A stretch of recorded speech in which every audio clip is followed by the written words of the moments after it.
মমতা বন্দ্যোপাধ্যায় সোমবার দিল্লিতে যাওয়ার কথা ছিল। আমি আশা করছি আপনারা সকলে সেই বিষয়টা জানেন। মানে ভাবুন, এই ৭১-এর মহিলাকে এতটা ভয় পায় তারা যে দিদিমণিকে সেই সিজেপির মঞ্চে উপস্থিত হতে কোনোভাবে দেওয়া যাবে না।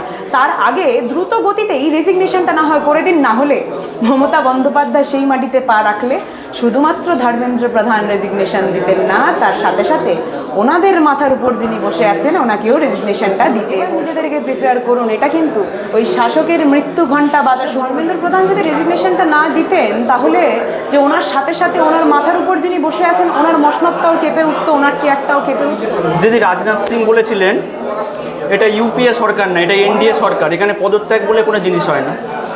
আসলে কি জানেন তো, উনি বুঝতে পারেননি ছাত্র যুবর ক্ষমতা, কিন্তু অবশেষে এখন যখন বুঝতে পারছেন এখন অনেকটা দেরি হয়ে গেছে।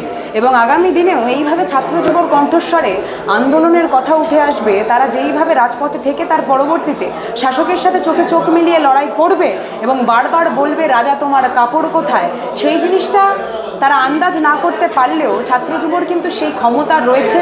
তারা ইতিমধ্যেই সেই ক্ষমতা প্রমাণ করেছেন এবং আগামী দিনেও এইভাবে তারা লড়াইটা করে যাবেন।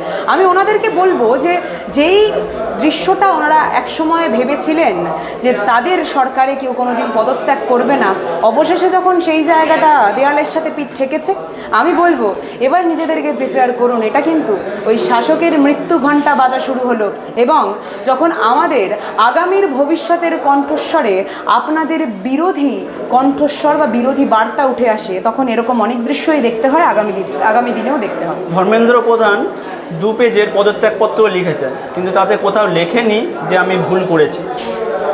আসলে এই হয় অনেক সময়, জানেন তো।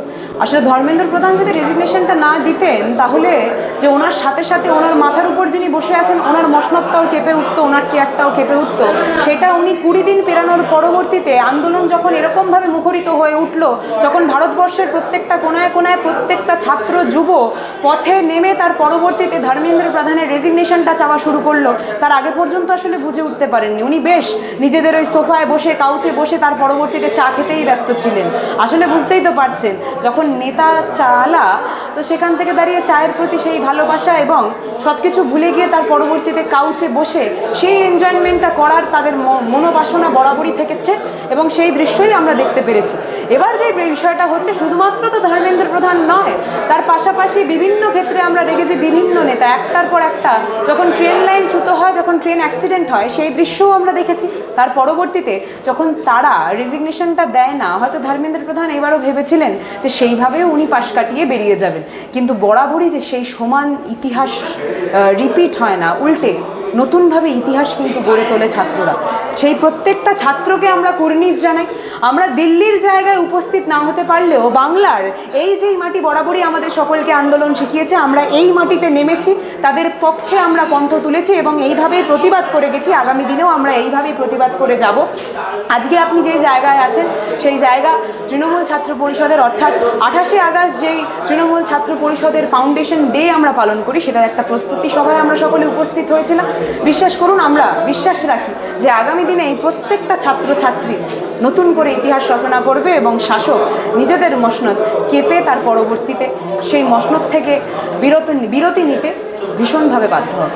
দিদি, বাংলাদেশ, ভুটান, শ্রীলঙ্কা আমাদেরই প্রতিবেশী দেশ, সেখানে যে গণ অভ্যুত্থান হয়েছিল যার ফলে রাষ্ট্রপ্রধানদেরকে দেশ ছেড়ে চলে যেতে হয়েছিল, সেরকমই কি আশঙ্কা করে কি তড়িঘড়ি পদত্যাগ করলেন ধর্মেন্দ্র প্রধান? দেখুন, সেই আশঙ্কার বিষয়টা আজকে যদি আপনি একদম ওনার মালিক অর্থাৎ ওনার মাথার উপর যিনি বসে আছেন ওনাকে গিয়ে প্রশ্নটা করেন, উনি খুব ভালো করে উত্তর দিতে পারবেন। আমি অতটা ভালো উত্তর দিতে পারবো না। কিন্তু আরেকটা বিষয় রয়েছে, জানেন তো, মমতা বন্দ্যোপাধ্যায় সোমবার দিল্লিতে যাওয়ার কথা ছিল। আমি আশা করছি আপনারা সকলে সেই বিষয়টা জানেন। মানে ভাবুন, এই ৭১-এর মহিলাকে এতটা ভয় পায় তারা যে দিদিমণিকে সেই সিজেপির মঞ্চে উপস্থিত হতে কোনোভাবে দেওয়া যাবে না।